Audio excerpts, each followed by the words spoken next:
Good afternoon, everyone. Welcome to the Education Administration Committee. Appreciate everyone being here and committee members as we go and get started. Let's start out by having our clerk call the roll. Representatives Baum, Carringer, Pickey, Clemens, Cochran, Darby, Gillespie, Hakeem, Haston, Lafferty, Love, Parkinson, Reagan, Vice Chairman Hurt, Chairman White. Here. And Mr. Chairman, you have a quorum. Thank you very much. And members, anyone have a recognition or a comment you'd like to make as we get started? Representative Carringer. Thank you. I just wanted to take a moment and ask everyone to remember my brother Gary, who had open heart surgery, and they had to go back in last night and redo it.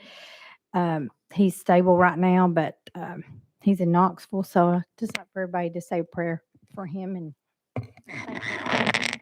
That was her brother. Tell you, we always do like to begin the committee out with a prayer. So why don't we go ahead and bow our heads. Most Heavenly Father, we thank you so much for the opportunity as a people to come together where we have the peace and the prosperity to have constitutional government. Thank you for that blessing. We ask that you be with those who need your help and health, and Representative Carringer's brother, watch over him, strengthen him, and give him health. We also ask that you watch over the children in our schools across our state. Help us to make the right decisions to support their education, support their parents, and support the teachers. We also ask a special prayer for the citizens of Ukraine right now who, besides everything else, their educational system also is being disrupted, and children will not have school due to the conflict there. So we ask that you end that conflict and you bless the people of Ukraine as well as all those in the world. Through Christ's name we pray. Amen. Okay, members, we have a lot to cover, and so I'm going to depend on Patrick and Katie to kind of keep me straight as we go through. So I'm going to recognize Representative Love. You had your hand up. Thank you, Mr. Chairman. We have some wonderful guests here. If they'll stand, from Ed Trust, Tennessee. Right. Glad to have them here with us today.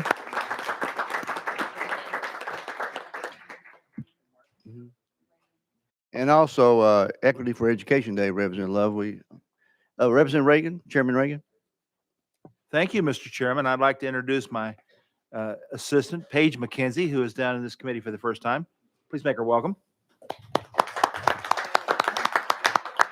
Representative Hakeem. Thank you, Mr. Chairman. We have some outstanding students from one of the greatest cities in the state of Tennessee, Chattanooga, who are also visiting with us with staff and the president of the local Urban League. We'd ask him to please stand so we can be recognized.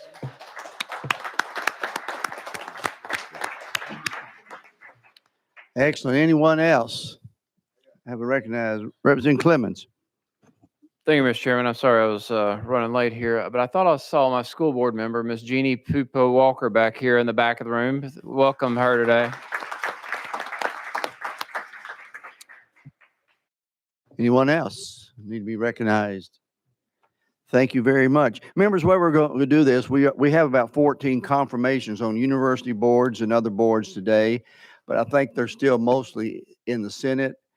Until they all get here, what we're going to do is start on our calendar, work ways down the calendar, and then we will stop and then do the confirmations once we have everyone here. So with that being said, we're on House Bill 2148, Item 1. Motion is second. Representative Helton, you are carrying that bill. Thank you, Mr. Chairman and committee. Make sure the mic's on, I think. Yes, it is. It is, okay. And you do have an amendment. Would you give us that amendment number? It is 013792. Got a motion, second amendment. Is it added? It doesn't rewrite your bill. It's just added to the. Yes, it just adds the language that are within the current scope of the practice of nurses after the workforce resources. Okay, members, would you like to go ahead and add the amendment to the bill? Motion's been, any objection to the motion? Seeing none, all those in favor of adding Amendment 13792 on to House Bill 2148 indicate by saying aye. Opposed? The ayes have it. Your bill is properly amended. You may now explain your bill. Thank you, Mr. Chairman. House Bill 2148 creates the Tennessee Center for Nursing Advancement within East Tennessee State University. It requires the center to develop a statewide plan for nursing that addresses issues of nursing workforce needs, to create a database on nursing workforce needs, and to convene with professionals in and related to the nursing industry for reviews and recommendation for strategies to implement the statewide plan. It requires the center to enhance and promote activities for nurses in this state to be recognized, rewarded, and renewed. Authorizes the center to use surveys for the collection of data. Requires the center to submit an annual report of the center's statewide plan to the governor and the Speaker of the House of Representatives and the Speaker of the Senate beginning July 1st, 2023. With that explanation, members, questions? Seeing none. Any objection to the question? Hearing none, all those in favor of moving House Bill 2148 out to Finance, Ways and Means indicate by saying aye. Aye. Opposed? The ayes have it. Thank you. Thank you, Mr. Chairman. Let's go ahead and take up item number 2, House Bill 2154. Chairman Sapicki, you're carrying that. Got a motion and a second. See no amendment. Thank you, Mr. Chairman. Thank you, members. This is from the governor's office. What this bill does, creates an Age-Appropriate Materials Act of 2022, requires each local board of education and public charter school governing body to adopt a policy for developing and reviewing school library collections, requires each school operated by a local education agency and each public charter school to maintain a current list posted on the school's website of materials in the school's library collection. That's what the bill does, Mr. Chairman. We have your explanation, members. Any questions of Chairman Sapicki? Question's been called. Do you have any objection? Hearing none. All those in favor of moving House Bill 2154 to calendar and rules indicate by saying aye. Aye. Opposed? No. If you'd like to be recorded no, indicate, but the ayes have it. Moves out to calendar and rules.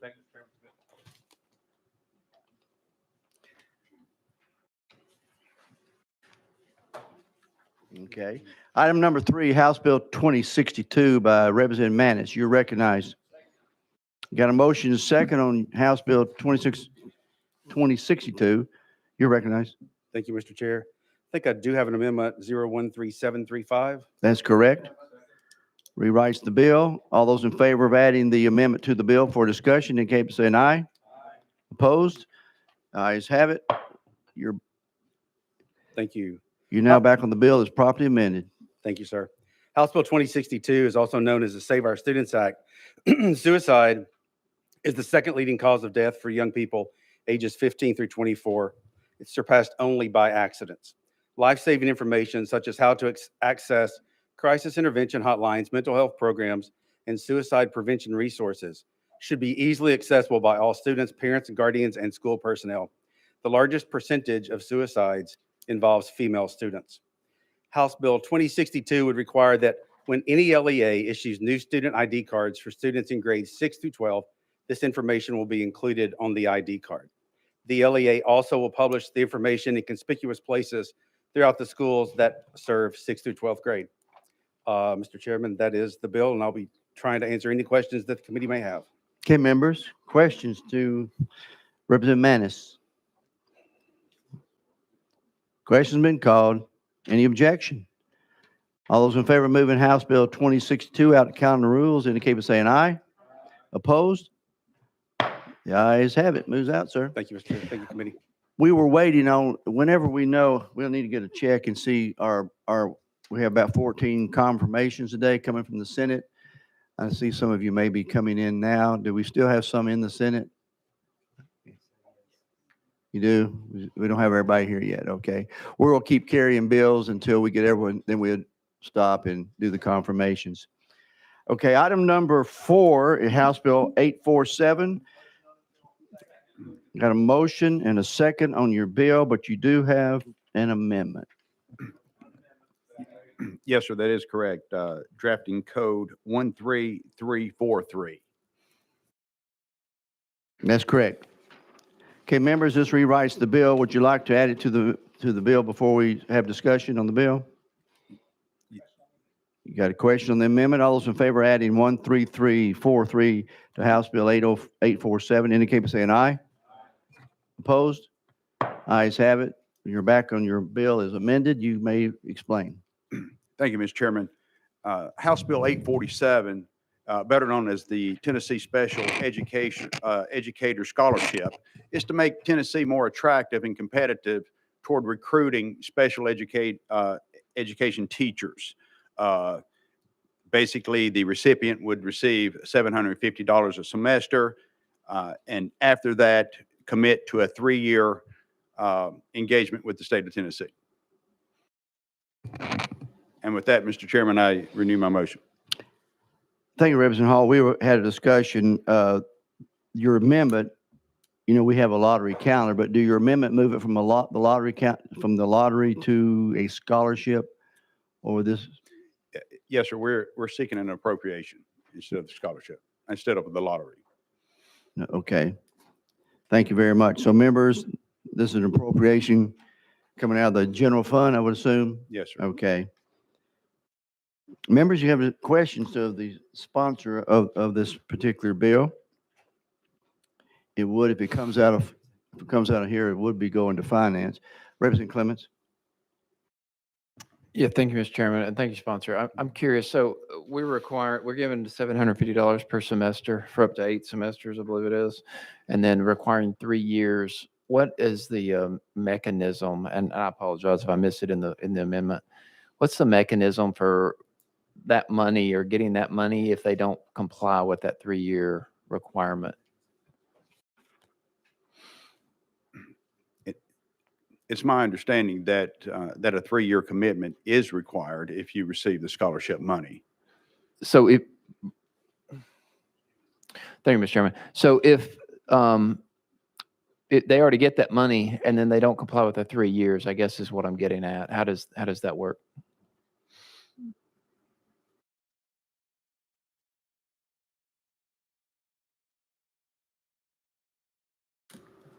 You're recognized.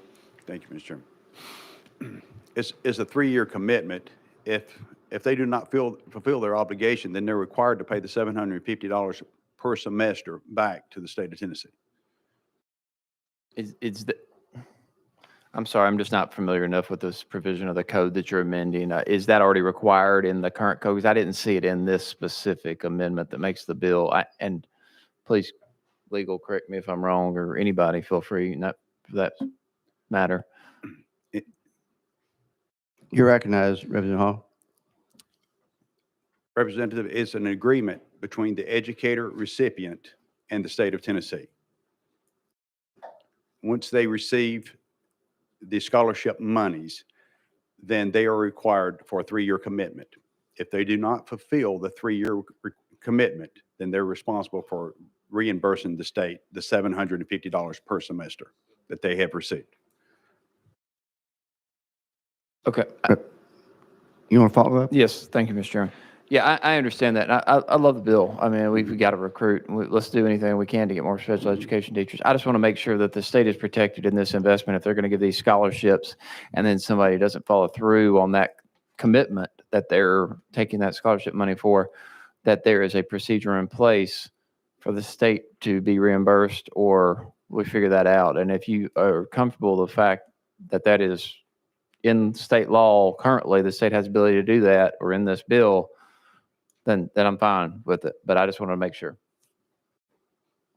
Thank you. Any other questions of Representative Hall? I guess mine, Representative Zapicki, I go to you, Chairman. Okay. Just had one clarification. Of course, it has a fiscal note, and a lot of our decision in here is, there's a lot of good concepts, but do we let it out of here and let you suffer in finance? Do you have any indication of funding once you get to finance? You recognize?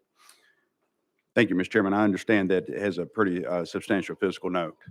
I do respectfully ask to pass this committee and get in front of the finance and try to bring the fiscal note down and work out the details in front of finance. Okay. Thank you very much. So it's up to the committee members. Chairman Zapicki? Thank you, Mr. Chairman. And I kind of agree with my colleague over here from Davidson County. I would like to either, basically your intent is that they don't finish the program, that money would be paid back to the state of Tennessee so that when this goes for rule promulgation, that would be already in the intent of the bill. So I'm assuming that would be your intent, is that if they do not finish the program, then that money that this Tennessee has invested in them would be paid back to the state of Tennessee. Yes, sir, you recognize. Yes, sir, that is correct. Thank you. Okay, members, further discussion on Representative Hall's Bill 847. I had a question. Withdraw. Okay, Chairman Reagan. Again, as I mentioned earlier, this has rulemaking authority in it. And the question I would have is, do we also need to refer it to the Government Operations Committee? Correct, and we can do that in here. Further questions? Question's been called by Chairman Sapicki. Any objections to the question? All those in favor of moving House Bill 847 out to Government Ops indicate by saying aye. Opposed? The ayes have it. Moves out. Thank you, Mr. Chairman. Yes, sir.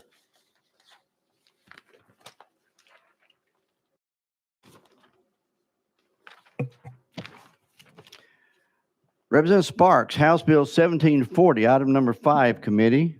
You may begin, sir.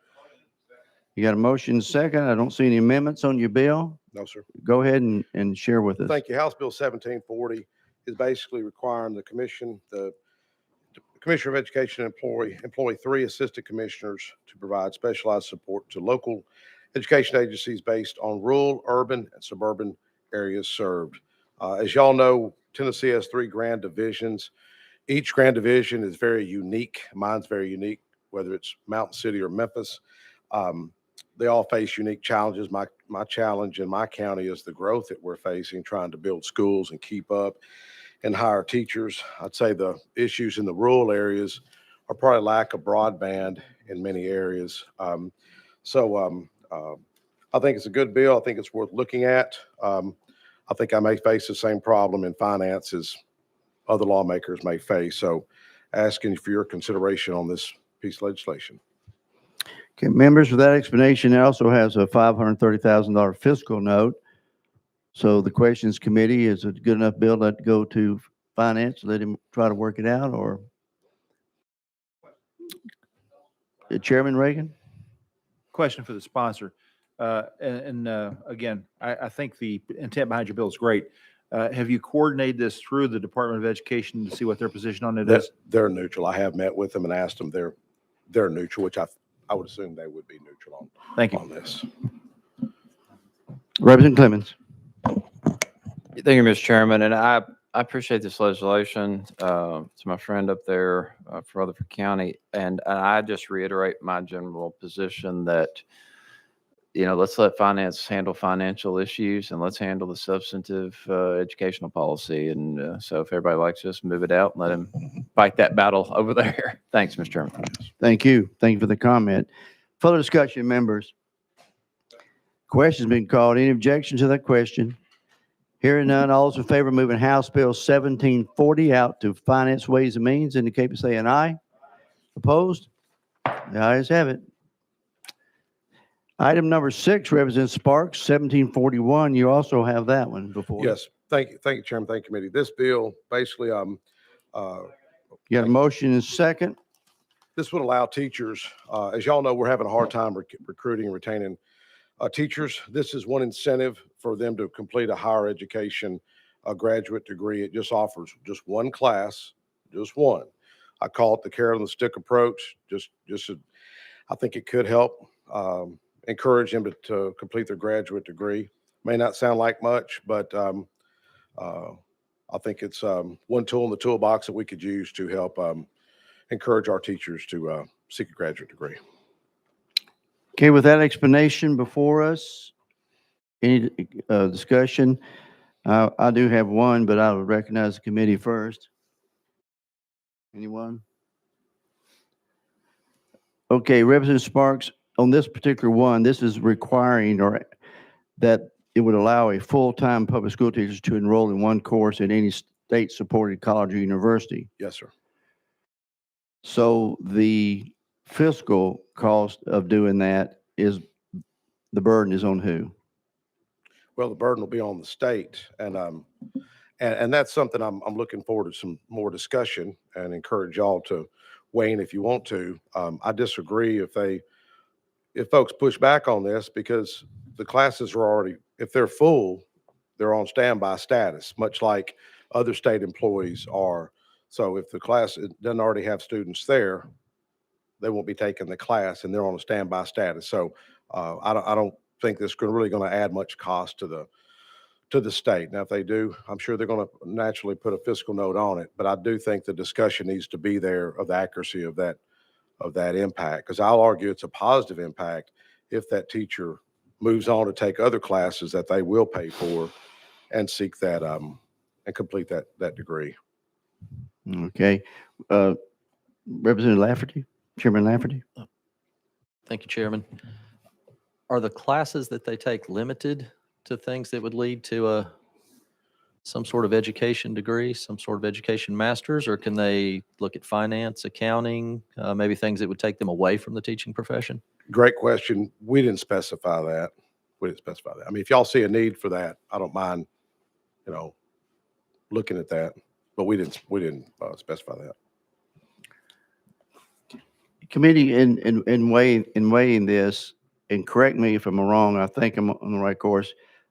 The reason we created the lottery calendar about 6 years ago is that great concept. We all agree with that. We were passing through a lot of this, and our institutions of higher education were having to eat about $20 million a year on these courses that were free to the person that took it, but someone's got to pay for it. And so that's why we started the lottery calendar, to start, taking them one at a time and see which ones are worthy and which ones are not. That's my only concern on this particular bill, is that our institutions of higher education are having to pay for it. Someone has to, Yes, sir. or to give a free course. So that's my concern. If anyone on the committee feels I'm wrong, but that's the history. Anyway. Yes, sir. Well, I do think if you weigh it out, the positive versus that, and then the classes have to reach that attainment before a teacher would be able to enroll in that class. I mean, as a standby student, I do think it encourages them to complete their graduate degree. I just feel like there's a lot of positive with that. Now, how many teachers will take advantage of it? I can't say, but we all agree that we have a problem retaining and recruiting good teachers. And like I said, I really feel strongly about this piece of legislation. Ask for your approval. Members, further discussion, any comments, or Representative Love? Thank you, Mr. Chairman. To the sponsor, is there any discount that they receive presently? I don't think, I'll have to defer to the chairman. I don't believe there is, sir. Ask that question again. Is there any discount? Is it 25% discount or 50% discount? Do they receive anything when they take courses? It's only state employees. It's not any. I don't think it is. I thought teachers did get something. I could be wrong though. Representative Hurd, will recognize you. Thank you, Mr. Chairman. I believe the dependents of teachers receive 25%, but I don't think the teachers themselves actually receive the discount of 25%. I could stand corrected on that, but I am sure about the teachers' dependents.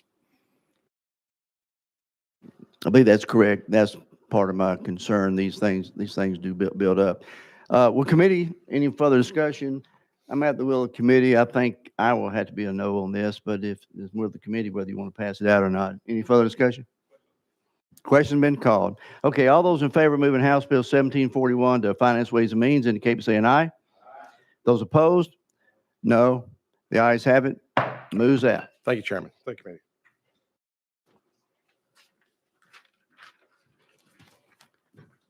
How we doing on our guests arriving?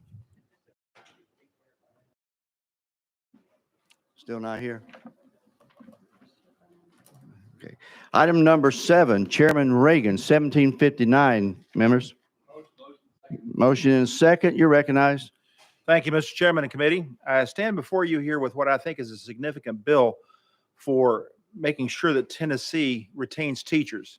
As all of us on this committee are aware, we have a significant teacher shortage. Even if there's some debate about the actual numbers, everybody agrees there's a shortage. What this bill does is addresses an unnecessary job irritant and thus enhances teacher retention.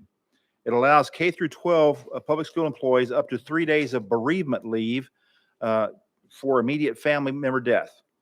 The 3 days comes because of consideration of travel time. That is to say, if there's not a lot of travel involved, it's not 3 days.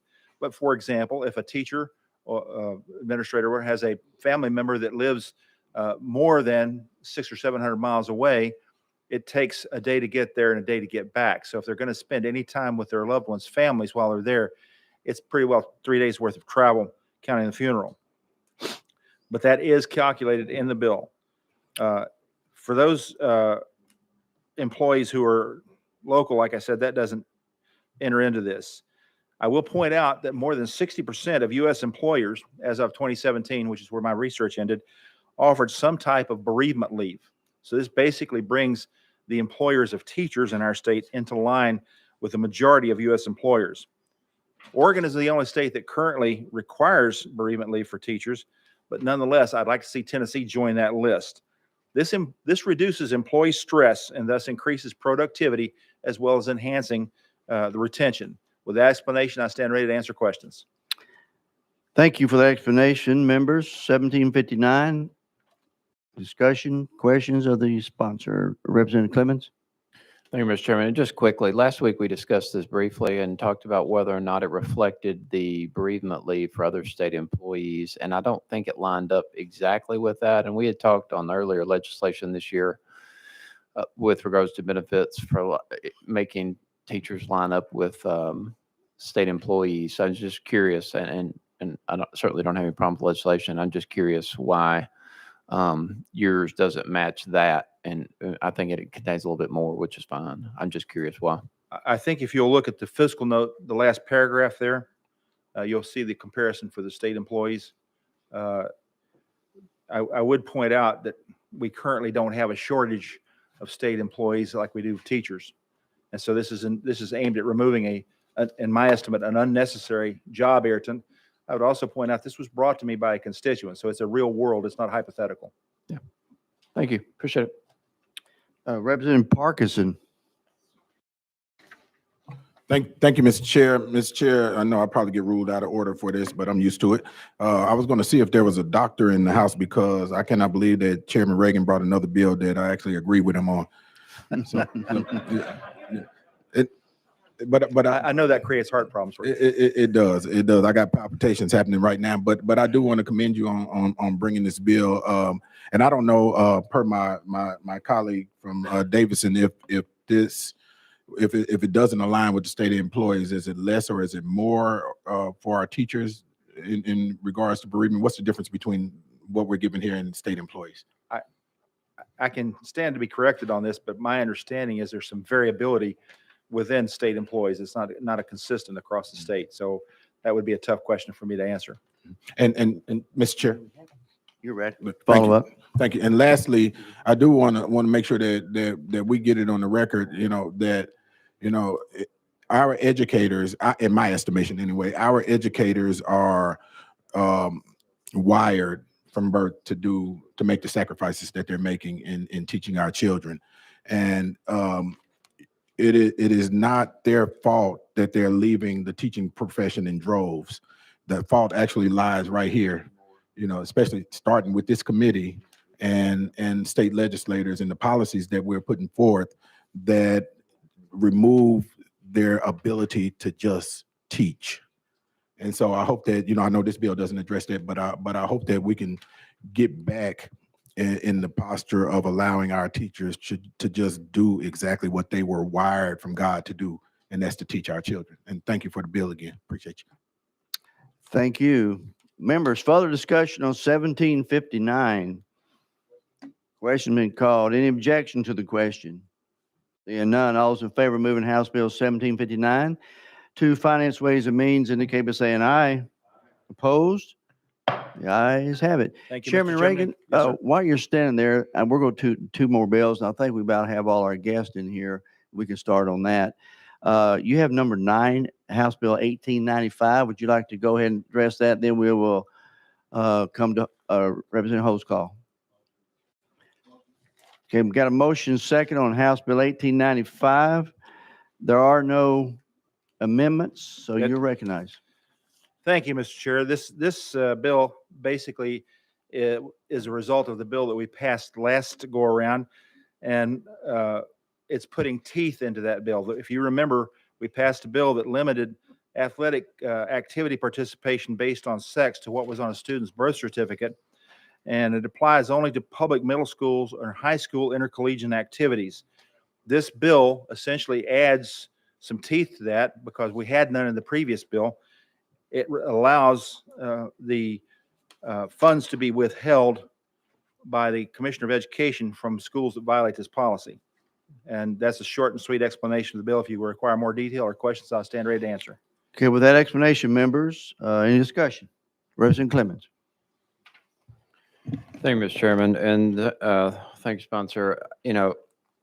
I opposed that bill last year. I didn't agree with it, and I have concerns. That bill passed, and I don't know why we need to go even further. But some of my concerns with that legislation included the fact that we were unable to cite a single instance in the state of Tennessee where that issue created a problem that needed solving, and 2. Had there been that instance, or if one came up, we didn't know of it because the locals handled it in probably a respectful and non-discriminatory manner. And that's how it should be handled. And, probably even carrying out the spirit of the legislation that was passed, and probably what you're trying to do now with what I consider to be a hammer.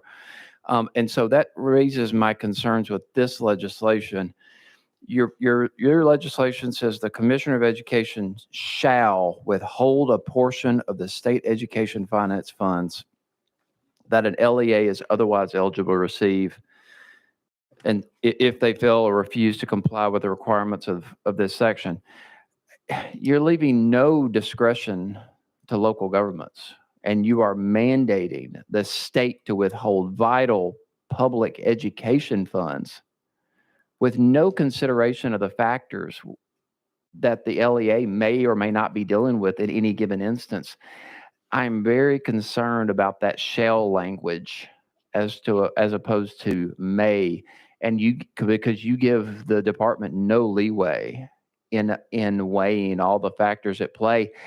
And we're just, again, we talk about local control up here, but here we are stamping our foot on its throat and to really bring the hammer down to enforce what I consider to be, I'm on the record on this, a discriminatory piece of legislation. So can you address why you have shall there instead of may, and why you want to take that discretion away from local governments and mandate the State Department to withhold those vital funds? Chairman Reagan, you're recognized. Thank you. First, I'll address the shall piece. There is latitude in there because the bill does not direct how much the commissioner withholds. And also, it's withheld only until the problem is corrected. Then the funds are released as they would have been anyway. So it's a temporary withhold, assuming the problem is corrected. As far as the locals are concerned, they have the option of addressing the situation before it comes into existence.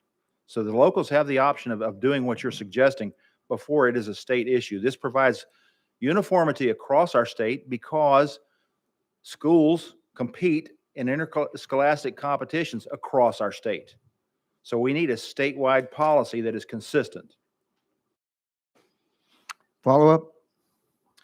Yeah, thank you, Mr. Chairman. I think the statewide policy was put into law or enacted last year with that legislation. That was the statewide policy.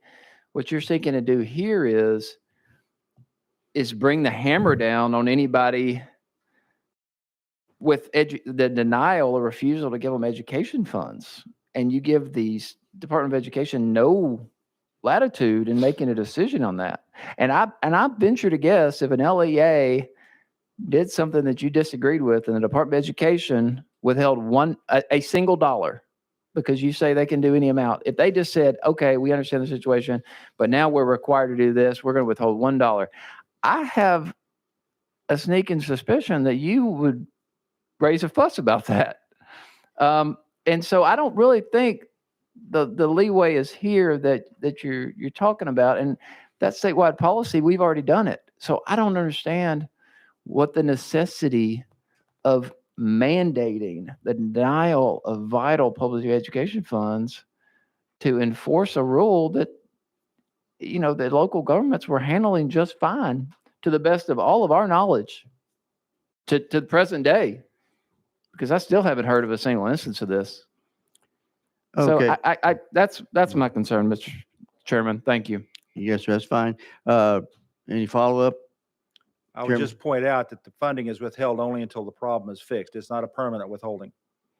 Okay, members, further discussion on House Bill 1895. Okay, can you withdraw that? We did have a couple more on the list. Representative Love? Thank you, Mr. Chairman. And I share Representative Clemens' concerns, particularly in a year when we are revamping our funding formula. Across the state, we have school districts that I would dare say all have concerns about the level of funding that the state is giving. And I would just hate to see us at this time even go down the road of putting forth legislation that's talking about withholding funds from a school district. So I just want to lift that up, Mr. Chairman, and sponsor that. I think it's not necessary, because I think it's going to cause a bit more of a problem for our school district, but that's my perspective. Thank you. Thank you. I got two more on the list. May I address that, Mr. Chair? Yes, sir. You're recognized. Again, I will point out that withholding is not permanent.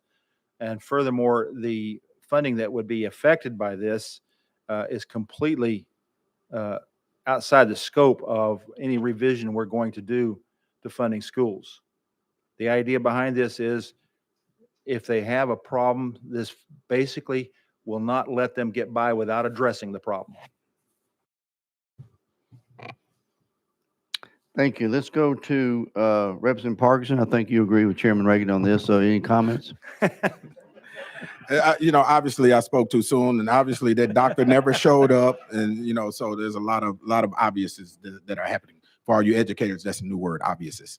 But in all seriousness, I just got one question is, have we actually had this problem in the state that you know of, or has it been reported what we're trying to fix? Chairman Reagan. I have not seen official reports. I have heard of unofficial circumstances where this existed, and contrary to our colleague's assertion earlier, the fact that was asserted that they have been handling this adequately was contradicted by information that I received through informal channels. And thank you for that, Chairman Reagan. But there's been nothing official that has been reported or any official complaints about this issue that you know of? Mr. Chair. You recognize. We had no avenue for official reports on this.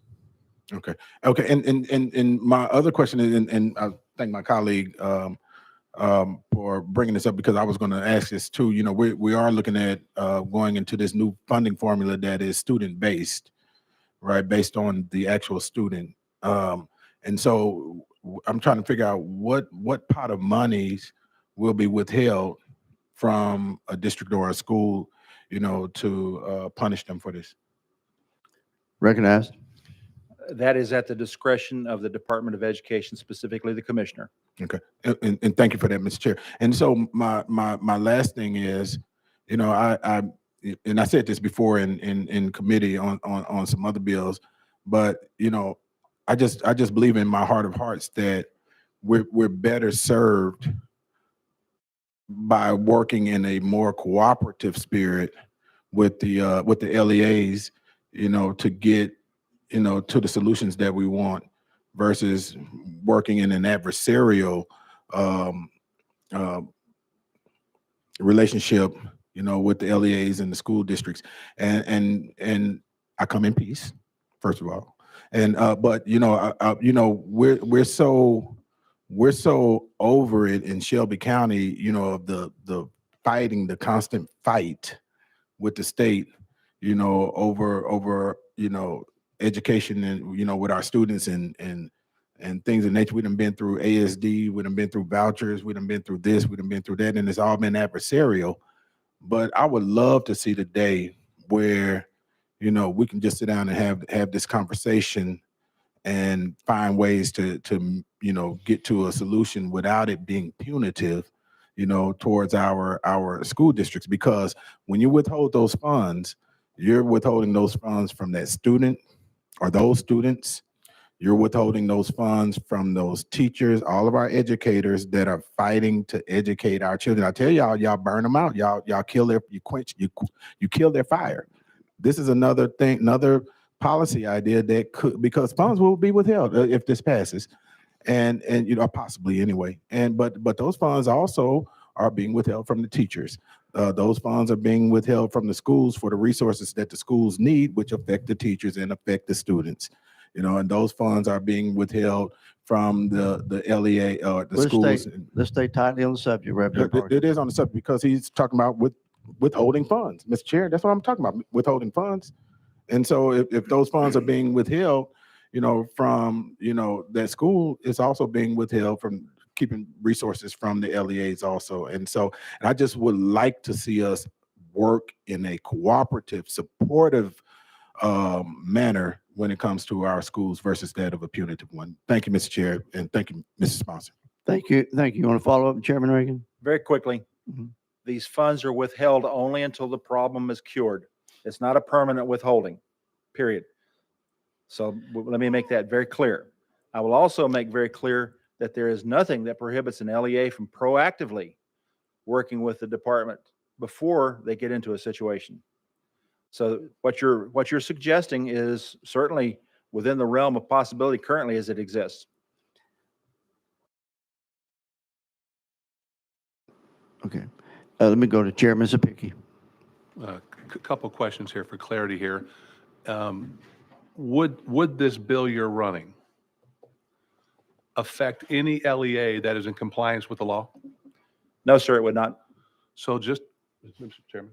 Follow up. So just to follow up, if an LEA follows state law that was passed up here by the General Assembly and signed by the governor, then what you're posing here would never come into effect. You are correct, sir. So there'd be no funds withheld from an LEA if they're compliant with the law. Again, you are correct. There'd be no funds withheld from a student if a LEA, a school board, complies with the law. Again, you are correct, sir. Thank you, Mr. Chairman.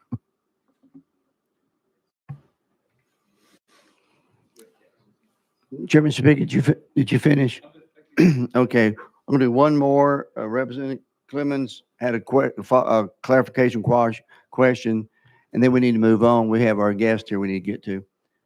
Representative Clemens, you're recognized. Thank you, Mr. Chairman, and I appreciate this. And Mr. Sponsor, you keep saying that this is temporary. I read this bill, I don't see that language. I see it shall withhold a portion of the state education finance funds that an LEA is otherwise eligible to receive if the LEA fails or refuses to comply with the requirements of this section. That's it. So is your intent for that just to be temporary? That's what we need on the record, because I don't see temporary in here. I see shall withhold, period. Chairman Reagan. I will point out to you that if they come into compliance, they are no longer refusing. Therefore, the funds no longer need to be withheld.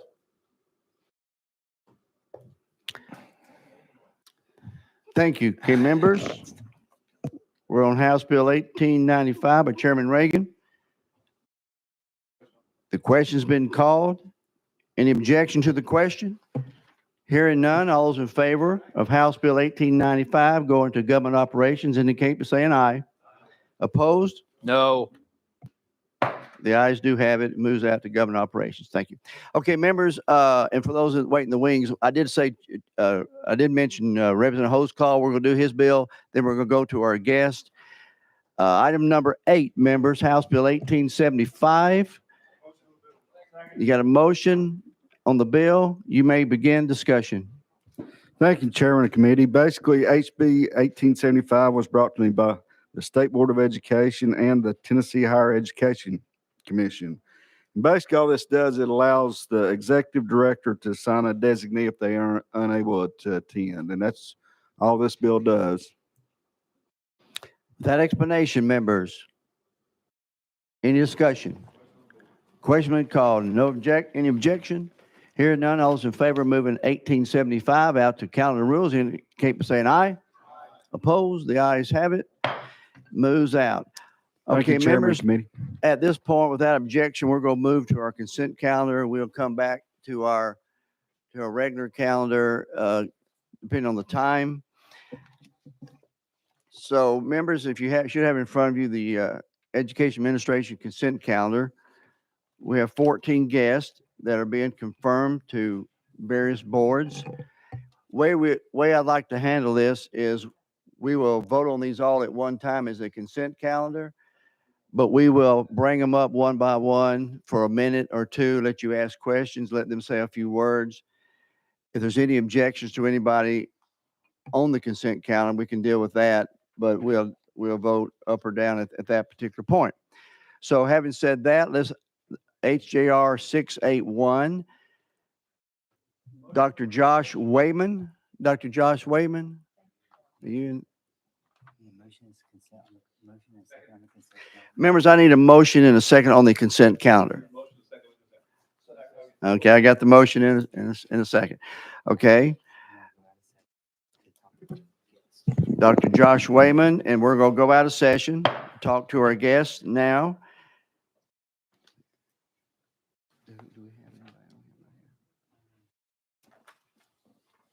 Dr. Wayman, welcome.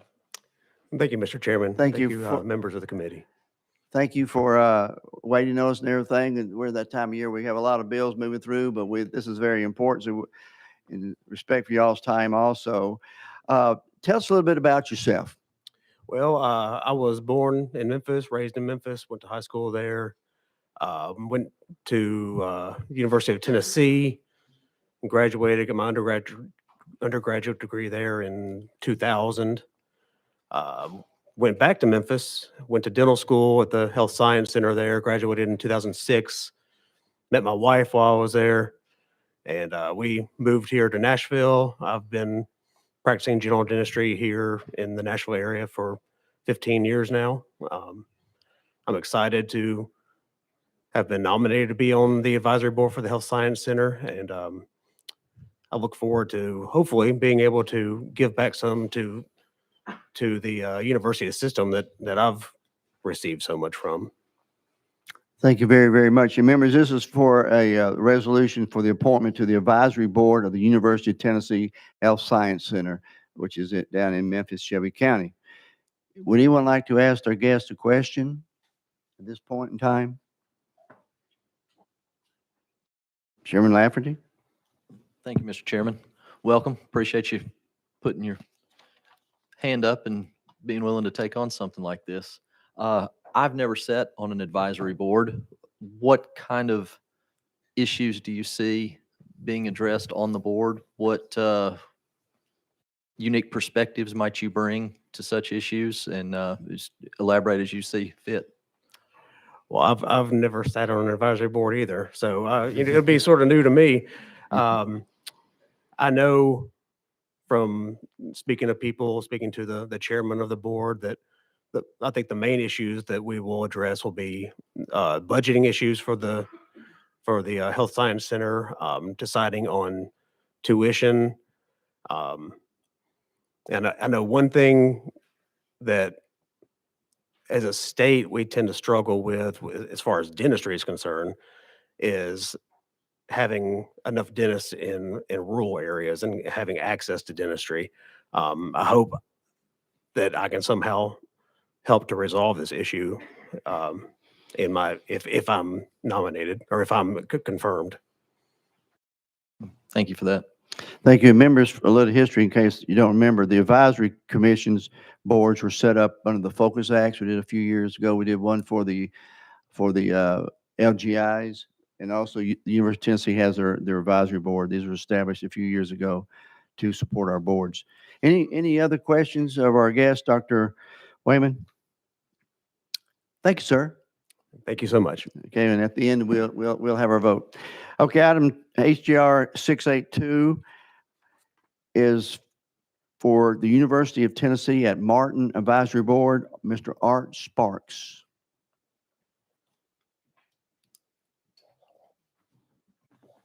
Mrs. Sparks, welcome. Thank you. Yes, sir. You're recognized. My name is Art Sparks. I'm a CPA in Union City, Tennessee. Been there, been a partner for 40 plus years. I went to UT Martin. I became associated with UT Martin, like I told some people earlier, when I was 3 years old. Now, I was not a brilliant kid that went to college that soon, but my dad became a professor there at UT Martin in 1957, where he stayed there until 1985 until he retired. I went to UT Martin. Both of my children went to UT Martin. I laughingly told them that they could go to any university in the America that they wanted to go, and I would pay for it as long as they would take a check made out to UT Martin. And fortunately, both of them went there. I'm chairman of the board of the Joint Economic Development Council there in Obion County. I have served on the State Board of Accountancy in times past. I'm on another couple of boards that have to come before the legislature or government appointments. But UT Martin has always been special. I have been on the advisory board. I've been lucky enough to be the chairman. Chairman Carver says I'm the best chairman he's ever had. I'm the only chairman that he's ever had. But some of the things that are brought forth to us is some of the budgetary information. We don't really vote on the budget, but just sort of an oversight of what ideas we have. We look to make sure that the universities, we review some of the Title IX stuff to make sure that they're in compliance. We review a lot of reports that come in from different areas to make sure that the chancellor and the university is doing what they're supposed to do, and that is educate young men and women, and to become better citizens. We are probably as much of a sounding board to the administration as anything else. I really appreciate the opportunity to come before this group, Chairman White. Well, thank you, and I apologize. Your representative up in that area, Representative Darby, he was supposed to introduce you, so you're recognized. Thank you, Mr. Chairman. I haven't done your taxes yet, That's so right. be careful. That's right. But I just want to say what an asset Mr. Sparks is to our area. Yes, sir. And I've had the pleasure of knowing Mr. Sparks for a while, and I want to keep him as an asset in West Tennessee. Thank you, Mr. Chairman. Thank you. Well, besides an excellent representative, you have your chancellor of UT Martin is rock star. He is great. He does a horrible job. Y'all do not need to consider putting him anywhere else but at UT Martin. Keep him locked down. He is, and Chairman White, you're up in our area quite a bit, and he and Bob Smith, in my opinion, over the last few years, really saved UT Martin. Yes, got us out of some hear nothing but good. Yeah, and I was born in Union City. Yes, we moved away early, but my grandparents lived there all my growing up. So wonderful area of the state. Members, any further discussion, questions? Mr. Sparks, you're not kin to Representative Mike Sparks, are you? No, well, is that a good question or a bad question? Yeah, say no. Not to my knowledge. Yeah, that's the right answer. Okay. All right. Anything else? Well, thank you, Mr. Sparks. Thank you very much. Let's go to House Joint Resolution 683. Ms. Julia Wells. This is for confirmation to the University of Tennessee Advisory Board also. Representative Darby, I recognize you. Thank you, Mr. Chairman. Ms. Wells is a graduate of the University of Tennessee and is the Vice President of Marketing Services for the Pick Sweet Company, and has held numerous community leadership roles and previously served as a member of the Board of Trustees as the University of Tennessee. Thank you. Thank you. Ms. Wells, you're recognized. Thank you. This is my second opportunity to be able to serve West Tennessee and UT Martin. I am a current board member and appreciate the fact that I have been invited to be considered again. I'm not an educator, but I can tell you I have spent a lot of my life educating. Is that in my spare time, I have been the chairwoman of Volunteer Girl State, which is a program for young women who have just finished their junior year in high school. And the focus of it is to help them understand what they as a citizen can do as a part of city, county, and state government. So we teach them what city, county, and state government does. But more than that, it's a motivational program that helps them understand that. I have tried to carry that experience of being involved with 500 young women every year forward, both when I was a trustee in Knoxville, but particularly for UT Martin. And I have said before, UT Martin is a very special place, and it's quite different from the Knoxville campus. I don't know about Chattanooga campus, but I can tell you it offers an education to young men and women in West Tennessee who have basically lived in rural America, and it gives them the opportunity to go to college.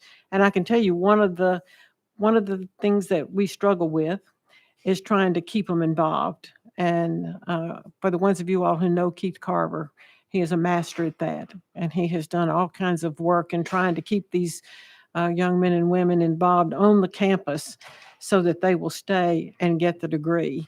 And at Picksweet, and if you all don't know Picksweet, we're a large frozen vegetable processor. And at Picksweet, we have most of our ag department are UT Martin ag graduates, and we're proud of them, and they do a great job. And just as a side note, my greatest probably acclaim is that I taught Dolly Parton as a student. She was a student when I did my student teaching. So Oh, wonderful. just to let you know, there is a little bit of expertise there by teaching Dolly Parton. That's something to Thank brag you. about. I've gotten to introduce her twice, Great. and that's just like, I'll just keep that on the wall, you know. Yeah. Right. Well, fantastic. Members, any questions or Ms. Wells? Okay. Thank you so very much for Thank being you here all. and for committing yourself to the advisory board. House Joint Resolution 684. This is for confirmation to the University of Tennessee Board of Trustees. Dr. McKinney. Dr. McKinney, would you pronounce your first name? I'm afraid I will misspell it, missay it. That's okay. It's pronounced Shayna. Shayna, okay. Yes, Thank sir. you very, Shanea. Yes, sir. Shayna, you're recognized. you. This Representative Carringer, that's your honor. Thank you, Chairman. I was like, hello. Anyway, yes, thank you, Dr. Shana McKinney, and I'm very proud to be able to recognize you and introduce you. She serves as Senior Advisor of Product Management for Cigna, a global health service company, and she began her professional career in research and pharmaceutical drug development with Eli Lilly and Company. And I think one of the greatest things for me to also get to say is that she's a proud native of Knoxville and earned her bachelor's degree in chemistry from the University of Memphis and her doctor of pharmacy from the University of Tennessee Health Science Center. And she maintains pharmacy license in both Indiana and Tennessee. So welcome, and I'm very honored to get to introduce you. Thank you so much. Thank you very much. And Dr. McKinney, would you like to say a few words? Yes, I'd like to begin by thanking all of you for the opportunity before you today. It is certainly a privilege and an honor to be considered for confirmation following this appointment. As it was mentioned, I am from East Tennessee, born in Knoxville. I went to Oak Ridge High School and received my BS in chemistry from the University of Memphis, and then graduated from the University of Tennessee Health Science Center. I feel like I have a unique experience being on several different ends of the states throughout my youth, as well as my professional career. As well as some of the things that were mentioned in my bio. As of 2019, I was also appointed to the Board of Pharmacy. And I take that privilege quite seriously, as it's the governing board for our profession. I also have served since 2017 on the Downtown Memphis Commission's Downtown Mobility Authority, previously the Downtown Parking Authority, most recently as their chair for the past 3 years. I believe that between my professional experiences, my passion for the state and as well as the UT system, I would be quite humbled to be confirmed today through this process. So thank you. Thank you very much. Members, anybody like to ask a question? Chairman Lafferty? Thank you, Chairman. We changed from advisory boards, I think, to university trustees now. Yes, sir. How do you see the Board of Trustees, their role in governance there at the university? Thank you for the question. I believe the responsibility of a board trustee is to support the strategic aims of the UT system, as well as provide governance and fiduciary responsibility in collaboration with the administration. Thank you for that. Members, anyone else? Dr. McKinney, thank you so very much. This is for appointment to the Board of Trustees, the University of Tennessee. Thank you so very much. Thank you so much. House Joint Resolution 685 is a resolution to confirm the appointment of Mr. David Watson to the Board of Trustees of the University of Tennessee. Mr. Watson, welcome. Thank you for being here. And I'm going to go back to Representative Carringer to introduce you. Thank you, Chairman. Welcome, David Watson. And I just wanted to say that Mr. Watson earned a bachelor's degree in business administration from the University of Tennessee, Knoxville in 1973, and 14 members of his family have attended the University of Tennessee. And he has rendered sterling service as a member of the Tennessee Fish and Wildlife Commission, and it's just along with several other honors and his service and all through the years that we want to thank you for giving of your time and all. And so with that, I will let you have the floor and tell us a little bit about you. Mr. Watson, you're recognized. Thank you, Mr. Chairman, and members, thank you for allowing me to be here today. I'm a third-generation Tennessean. I was born in Bradley County, Tennessee, and I went to public schools. Graduated from Bradley Central before I went to UT, and of course met my wife at UT. And I went to UT as a marriage student, so I understand the cost and the worries about tuition, things like that, by being a student. And we worked our way through college. Her being an educator, she became a teacher, and then I got my business degree. I've got 49 years in business. Our family has an automobile group that's based out of Chattanooga. And I have a strong background in finance and been chair of Tennessee Wildlife Commission, chairman of their finance committee, been the chair of several other finance committees through other organizations. So I think that helps me to become a trustee, that I can add that value to it. And then two, I think I bring some good, just Tennessee common sense to the board. So thank you. Excellent. Thank you very, very much. Members, anybody have any questions of Mr. Watson while he's Chairman Lafferty? Thank you, Mr. Chairman. Kind of the same lines I asked the previous speaker. How do you see the role of the board there, the Board of Trustees at the university, their role in, I guess, academic oversight, things like that? I think the most important position of being a trustee is being that fiduciary responsibility. And of academic oversight, I think one of the things that we should strive for is getting the best student that we can have at UT. But more than important is that graduation rate, to focus on it and try to increase that more and more each year. Thank you for that. Thank you. Thank you. Any other members have a question of Mr. Watson? Okay. Well, thank you, sir. Appreciate it. Do you think Tennessee is going all the way on the basketball this year? Yes, sir. They kind of scared me last night for a little while. Yeah. Excellent. Okay, House Joint Resolution 686. This is a resolution to confirm the appointment of Fred Decossimo to the Advisory Board of the University of Tennessee, Chattanooga. Is Chairlady Patsy Hazelwood in here? If you have her come in, she was, we'll give her the honors to introduce Mr. Fred Decossimo.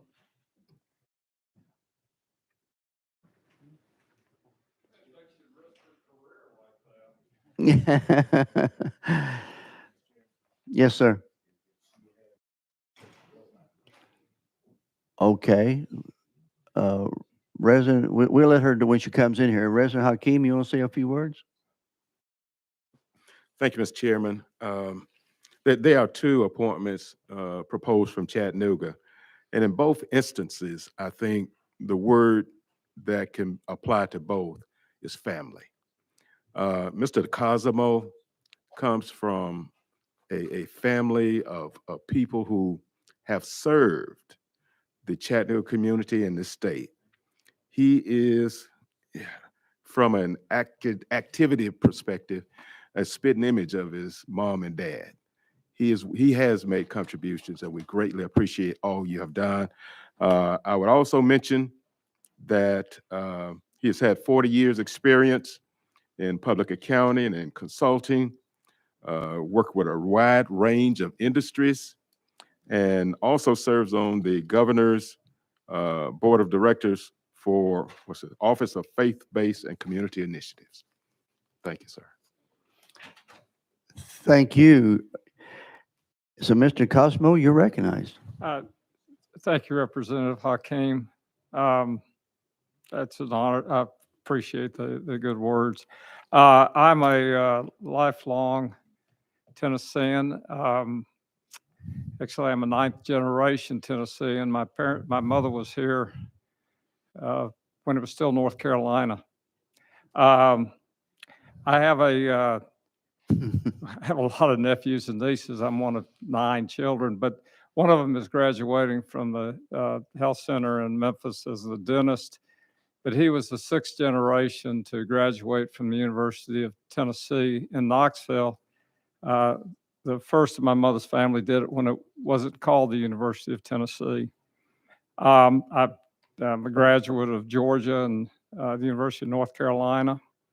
But I refer to the University of Tennessee at Chattanooga as my university. It is such a valuable asset to Chattanooga, our area of the state. I've served on the University of Chattanooga Foundation for probably too long. This is my second experience being nominated for the advisory committee. They approved me last time, and I don't think I've been indicted since then. I'm on the sort of the University of Tennessee endowment for the system for, I don't know, about 15, 20 years. I'm on the University of Tennessee Foundation. Our system is just so integral to the success of our state. Although I'm a bulldog and a Tar Heel when it comes to basketball and football, my loyalty to our system and its schools is a result of my desire for our state to be always getting better. I appreciate the nomination as an advisor. Thank you so very much. Members, any question or comment you'd like to make to Mr. Decossimo while he's on deck? Thank you, sir. Appreciate it so very much. Thank you for being willing to take on this advisory board. Item 7, House Joint Resolution 687. This is a resolution to confirm the appointment of Mr. John Tickle to the advisory board for the University of Tennessee, Knoxville. Representative Carringer, you're recognized. Thank you, Chairman. It's my pleasure and honor to recognize John Tickle. He is a graduate of the University of Tennessee, Knoxville, is the chairman of Manufacturers Strongwell Corporation, and has generously contributed to the university's academic and athletic success, including previous service as a member of the Board of Trustees of the University of Tennessee. And we're all very familiar with you in Knoxville, as well as I think anybody that has been over to the campus there in Knoxville. We thank you for all your support and your generous donations through the years in making our campus in Knoxville to be one to be proud of. And so I just want to welcome you today and let you introduce and tell us a little bit about yourself. You're recognized, sir. If you'll hit that microphone button, it's the one, it's on red. Okay, pull it a little closer to you then. Does this help? That does. Thank you. All right. Sorry. Well, I started I was born and raised in Bristol, third or fourth generation, at least. Tennessean. I went to East Tennessee State, played some sports, and I went to Naval Academy and got injured, and I ended up at the University of Tennessee to finish my engineering degree. I started my career as a scientist at a research and development center at Owens Corning Fiberglass in Granville, Ohio. Thank you. Is that better? Yeah, there you go. There you go. The being careful because of COVID. My blood's orange. Entrepreneur and a philanthropist, and of money that I made, not family money. There was none.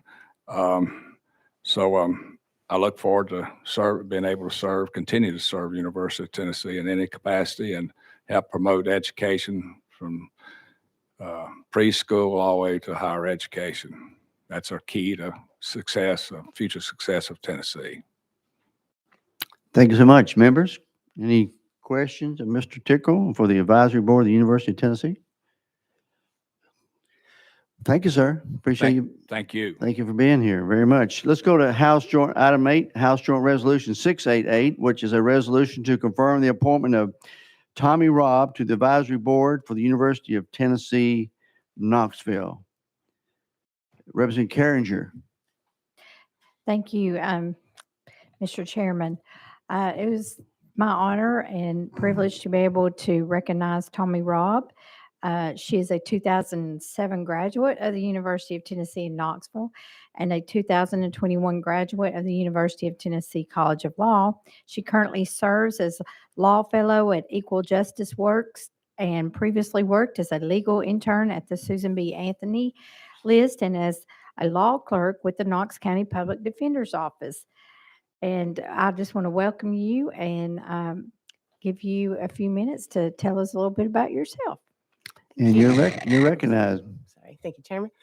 Thank you, everyone, for your time. I was born and raised in Gallatin, Tennessee, in Sumner County.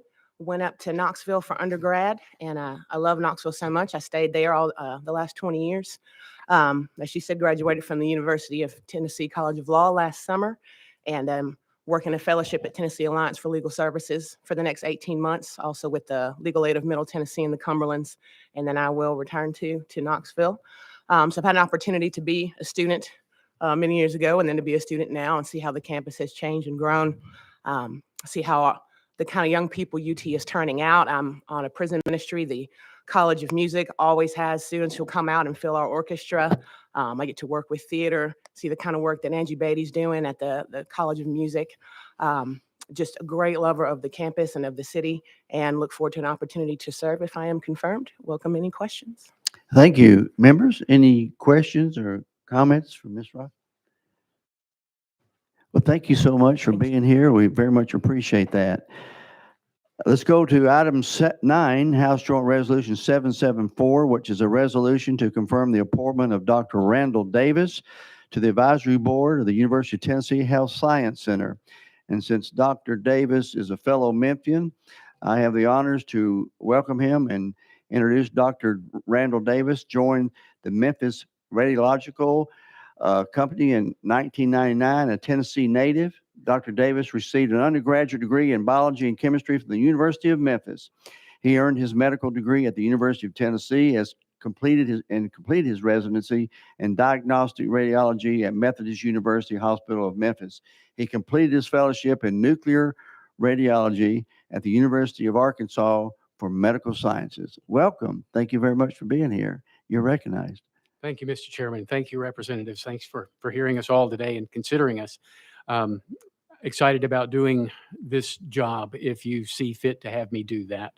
I'm like Chairman White said, I'm Memphis born and raised. I grew up went to Memphis City schools, youngest of 5, and sort of the first to go college. Therefore, I've got a lot invested into what goes on, not just in the Memphis area, but with the university as well. I think that what I bring to this is that other things I have done over the years is participated quite a bit in medical staff leadership at Methodist Le Bonheur. I'm currently the medical staff president for that. What I would like to do is leverage that position with advising the new chairman of better ways or ways to maybe mend relationships with associate hospitals and facilities that need to work with the university. I think it's imperative for health science centers, teaching universities, not just for medicine, but for dentistry, speech pathology, everything that we do, nursing, incredibly important, is that we've got to have good relationships with those other healthcare institutions to help the university see its potential. I'm hoping that's something that if you see fit, that I can maybe advise the chancellor about. Thank you very much. Well, you're my person to have the chancellor in my office. I got to meet him for the first time, the new chancellor of the Health Science Center in Memphis, and I told him the very same thing. The center has so much to offer for our West Tennessee community, and I think that is point one. Thank you. Members, anybody have a question or comment you'd like to address Dr. Davis? Well, thank you so very much. Appreciate that. Thank you. Item 10, House Joint Resolution 776. Members, this is a resolution to confirm the appointment of Dr. Elaine Swafford to the Advisory Board for the University of Tennessee in Chattanooga. Is Representative Hazelwood here? If not, I'm going to give it over to Representative Hakeem. Thank you, Mr. Chairman. As I said earlier, in both instances of our people from Chattanooga, the first word I can use is family. And I don't know if the term should be they come from good stock, just good people. And again, the mother and father, we just love them. People of value and appreciation of others. And I would say of Dr. Swafford, she has served many roles in the area of education. I'm going to use deputy superintendent. And Mr. Sparks, I think she may be somewhat like you. She may have been 3 years old when she got started. She's been in the education business about 40 years now. All right. And one of the, in my view, great successes that she has been at the helm of is in the city of Chattanooga, the Chattanooga Girls Leadership Academy, where she took young people who others didn't feel could achieve. And these young people have outperformed so well, going on to college, going on into life. And she just instills that can't fail mindset within the young people. So, Mr. Chairman, Dr. Elaine Swafford. Excellent job. Dr. Swafford, you're recognized. Thank you so much, Chairman. Thank you for members. Thank you for having all of us here today and giving us the opportunity to serve our universities at this level. I am Elaine Swafford, and I have been in education for 40 years. I've taught K through 12 schools. I've been a principal at the Howard School in Chattanooga, Tennessee. I did the turnaround work there. I have also served at the 2-year community college level as Vice President of Student Affairs and Vice President of Economic and Community Development.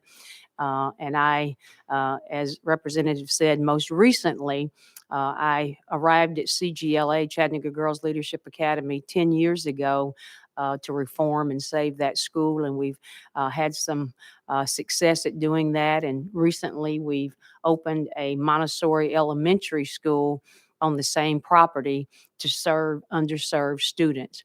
All are welcome, but that's what the mission of the school is, to help those who sometimes need help and cannot help themselves. And so I truly am passionate about making sure that people understand that college actually begins in pre-K.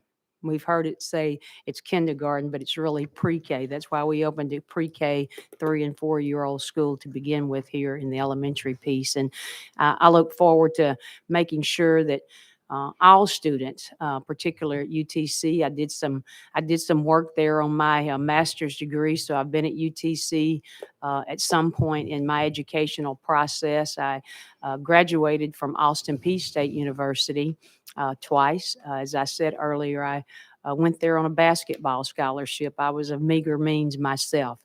And so it's in my heart to serve students. And I look forward to making sure that we're able to give every student an education curriculum that allows them to grow, gain skills and knowledge, and become part of our workforce and contributors to our communities and our state. So again, I'm happy to be here today with you, and thank you for your time.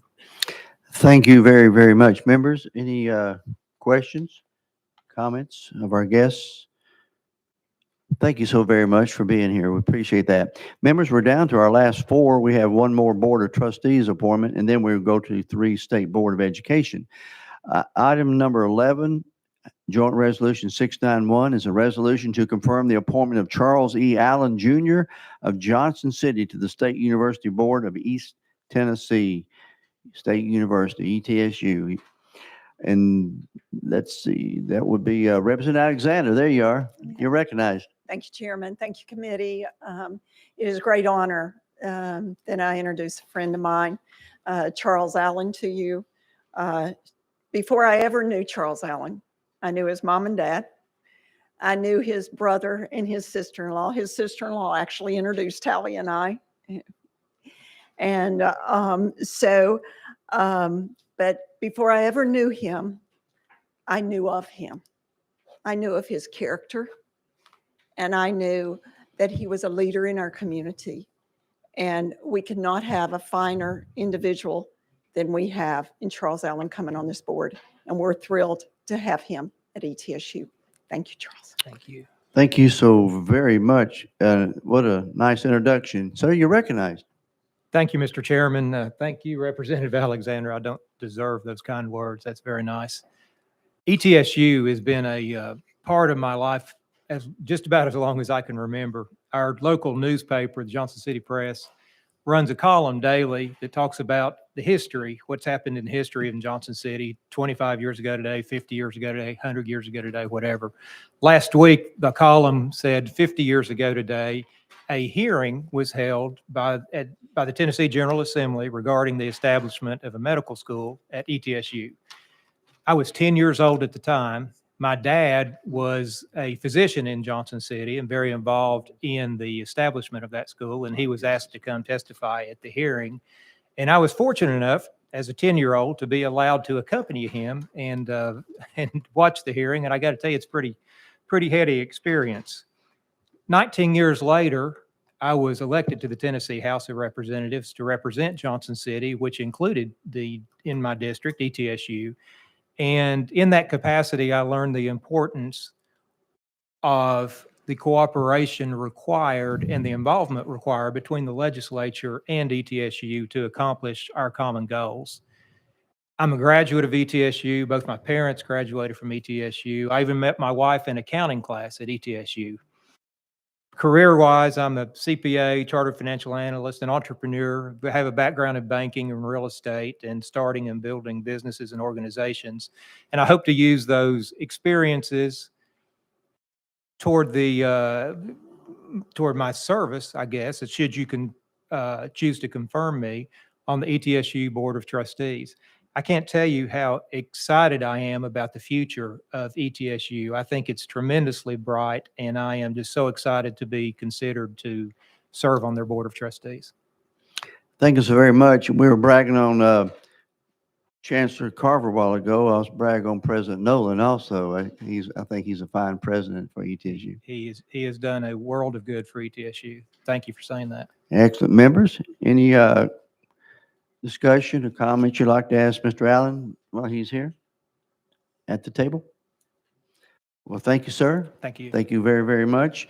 Okay, members, we're now going to go, we have 3 confirmations on the State Board of Education. House Joint Resolution 679 is a resolution to confirm the appointment of Jordan Mullenhire of Knoxville to the State Board of Education. Come on down, sir. And just a brief introduction, members, then we'll let Mr. Am I pronouncing it Mullenhire? That's perfect. Thank you. Is that perfect? Okay, good. Okay, Jordan is a 7th generation Tennessean, an entrepreneur, a business executive, and a committed supporter to those who similarly serve their communities across the volunteer state. Jordan began his working career at age 12. He started his first business at age 16. He attended the University of Tennessee full-time while growing his companies and earned a bachelor's degree in accounting, a full-time MBA, and a law degree, all from the UT Knoxville. He most recently graduated from the Wharton School in Philadelphia, earning an executive MBA with academic honors and receiving the Benjamin Franklin Award, an elective distinction given to one member of each graduating class. Jordan, Mr. Mullenhire, and his business partner, Dustin Gross, founded the privately owned investment firm Mullenhire Gross in 2004, and together they have since started and acquired and invested in numerous businesses throughout the United States, some of which have been relocated to Knoxville. Well, thank you. You're recognized. Go ahead and give us a few words. Well, thank you for the introduction, Chairman, and thank you all for taking the time to allow me to come before you and seek your confirmation. I'm delighted to be able to answer any questions that you may have. A couple of other factoids that I would add in there. I'm the proud father of 4 children. My mother was an occupational therapist at the Tennessee School for the Deaf, where I spent many afternoons playing with her students and learning about the work that she did. And I just want to say I'm grateful for the opportunity. I understand the importance of K through 12 education. I was asked a few minutes ago in the Senate hearing to highlight one item of importance to me, and I would say as an employer in Tennessee and having seen many of our employees who have developed and grown and found and sought new opportunities, that career and technical education in particular is an area of focus for me. I'm not an educator by trade, but I've certainly witnessed the importance of equipping people with the tools that they need to succeed well beyond K through 12. So thank you for your time. I'm happy to answer any questions you may have. Thank you, members. Anybody have a Representative Carringer? I don't have a question. Thank you, Mr. Chairman. I just want to say congratulations for being appointed. Thank you so much for all your work and dedication in Knoxville, and as far as education, and really proud and honored that you have been appointed by the governor, and look forward to seeing, I know, the great things that you can do and add to the state of Tennessee with our education. So thank you very much for accepting and being willing to sacrifice your time and energy and away from your family to care about the education in our state. So thank you very much. Thank you, ma'am. Thank you so very much. Any further questions, Mr. Mullenhire? Seeing none, well, thank you so very much for doing this. And the state board is such an important board. Thank you for your consideration. Yes, sir. Next to last now, item 13, House Joint Resolution. This is a resolution to confirm the appointment of Mr. Ryan Holt to the State Board of Education. Mr. Holt, there you are. We're going to let Representative Cochran do the introductions. All right. Thank you, Mr. Holt. Ryan Holt is an attorney at Sherrod Rowe, Voigt, and Harbison. I hope I didn't butcher that. Ryan practices complex commercial litigation with a decade of experience litigating high-stakes business disputes on behalf of plaintiffs and defendants. He has recently litigated covenants not to compete and trade secrets, real estate transactions, contract disputes, business torts, and shareholder and corporate governance issues. Before joining the firm, Ron was a law clerk to the Hon Gilbert S. Merritt, to Gilbert Merritt of the U.S. to the U.S. Court of Appeals for the Sixth Circuit. After college, Ron taught sixth grade math in New York City through Teach for America. Ron remains deeply passionate about K-12 education, serving Tennessee students. Mr. Holt, if the chairman so please, we'd love to hear a little bit from you. Thank you. You're recognized. Thank you, Mr. Chairman and committee members. I'm so grateful to have the opportunity to appear before you today. I come from a family of educators. My grandmother was an educator. My mother and father were educators. My brother is now an educator. After graduating from college, I taught sixth grade math, which was a transformative experience for me to see the impact that teachers can have and the great work that teachers do in classrooms every day. After graduating from law school, I started practicing law here in Nashville, where I grew up. I'm from here. And I represent small businesses in various disputes, but still very much care about K-12 education. I have a first grade son who we send to Metro Nashville Public Schools. I have a 4-year-old son who my wife and I plan to send to Metro Public Schools as well. And if you all were to confirm me, I would be incredibly honored to get to serve the people of this state to try to continue the good work of ensuring that all kids in the state have an opportunity to attend great schools. Thank you. Thank you, Mr. Holt. Any members have any questions? Representative Love, you're recognized. Thank you for your appearance. What high school did you graduate from? Montgomery Bell Academy. All right, glad to have you here. Thank you. Thank you, Mr. Holt. Any other members? Thank you so very much, Mr. Holt. Thank you for being here. Thank you all. I appreciate it. All righty. And last but certainly not least is item 14, House Joint Resolution 781. This is a resolution to confirm the appointment of Mr. Warren Wells. We might just want to stop right now. Warren Wells of Bedford County to the State Board. I will recognize Mr. Representative Chris Hurt for the introductions. Thank you, Mr. Chairman, and it's an honor to have the opportunity to introduce Warren Wells. Warren is a native Tennessean and is the current CEO for the Tennessee Walking Horse National Celebration. He is a Bedford County native where he resides today. Wells has a deep passion for education that originated when he worked in the state legislature and under the leadership of Republican Governor Bill Haslam. Wells has formerly held roles as a research analyst in the state Senate and in Governor Haslam's office as the director for legislation. Wells is a graduate of Montlow State Community College with an AS in criminal justice and received his BS in political science from Middle Tennessee State University. Wells is a first-generation college graduate. Wells also served in the Tennessee Army National Guard from 2001 to 2010 and in Operation Iraqi Freedom in 2005 and 2006. Thank you for your service there, where Wells earned a Combat Action Badge and an Army Commendation Medal. So if obviously an impressive resume, but members, I've had the opportunity to get to know Warren over the last couple of years. He's come up and we've had the opportunity to spend some time together in a duck blind, and any of y'all that haven't had that opportunity, you get to know somebody pretty well in there, and you get to know their character and who they are pretty deeply. And I've watched him interact with not only his children, but my children also. So it's an honor to get to introduce you, Warren, and we'll give you a second to say a few words. Thank you so much, Representative Hurt. And Mr. Wells, before you get started, too many people know you here, so you're being tough. Mr. Wells, he served under the Haslam administration. And by the way, Katie Ashley, she was going to give me a whole list of questions for you, and I didn't get it, fortunately for you. So, but you're recognized. Say a few words. Mr. Chairman and committee members, thank you so much. It's always an honor to be before you all, but being a nominee for the State Board of Education is probably one of the greatest honors of my life. And thank you for the kind words already. If I would just add a couple of things to my bio, is I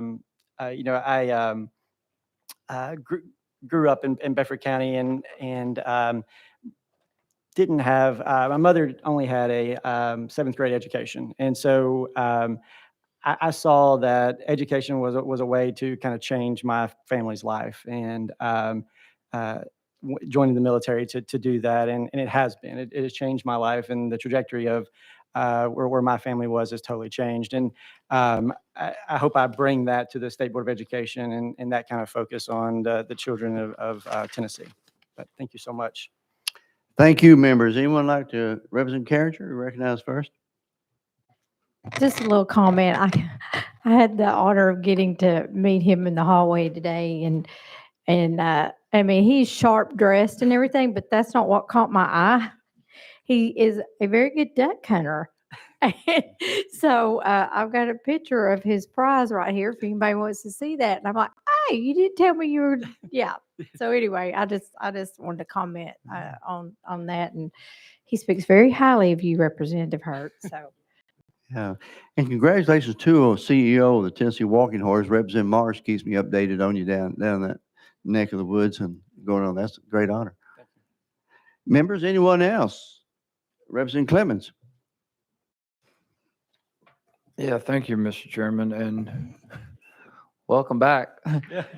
My only question is, did your experience working up here warp you so badly that would affect your judgment in any way in this capacity in which you intend to serve? It taught me to work for cheap, so maybe that's why I'm good. So. Cheap? Wait, we get paid? Or free on this one. Yeah. No, well, thank you for your willingness to serve, and wondered what happened to you. Glad you landed on your feet down there back home, and so this is a great honor to you and your family, and I'm trust that you'll make great decisions and do great things for education. So thank you for your willingness to serve, and I apologize again for any of us knuckleheads with whom you worked when you were up here. Thanks. Excellent question, Representative Love. Thank you, Mr. Chairman. I echo the sentiments of my colleague. Good to see you again. Certainly glad that you have volunteered to serve in this capacity. We look forward to the great work you will do with the State Board. Thank you again. Thank you. Representative Parkinson. Thank you, Mr. Chair, and affectionately known as Warren G to me, right? And I'm honestly elated to see you added to this board. You know, your upbringing is going to bring a perspective, you know, that is needed and representative of a lot of Tennesseans. And so this is to me an awesome choice, and glad to have you back, man. You know, we sat in dinners and shared intimate life stories of, you know, of our past and our up, and realized in a lot of cases where there was just the same upbringing. You know, there's so many commonalities, you know, amongst us all, and you know, and yours is, though, you know, it's going to be an added asset to the state school board. So I'm excited about it. Thank you, man. Thank you for serving too. Appreciate you. Thank you. Thank you so very, very much. Well, members, that's the 14 State Board, Advisory Board, and Board of Trustees that are before us. Do we have any final comments? I heard a motion. Do I have a motion? Okay, we got to go back in session. Thank you. Any objections on the consent calendar? Representative Parkinson, go ahead and state what you just said. In your microphone. Oh yeah. Oh, that thing. Right. Yeah. Motion that we move to accept all of them by acclamation. It's a good bunch. I appreciate you. Okay. So any objections to the question?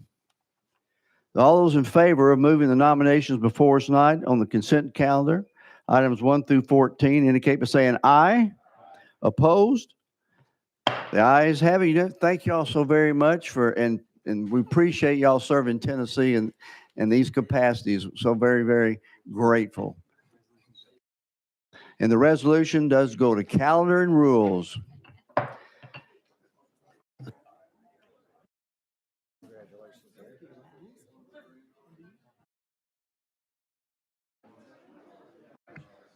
Yeah.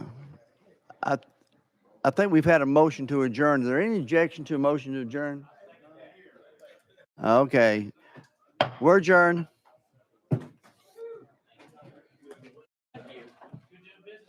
Are you going down to the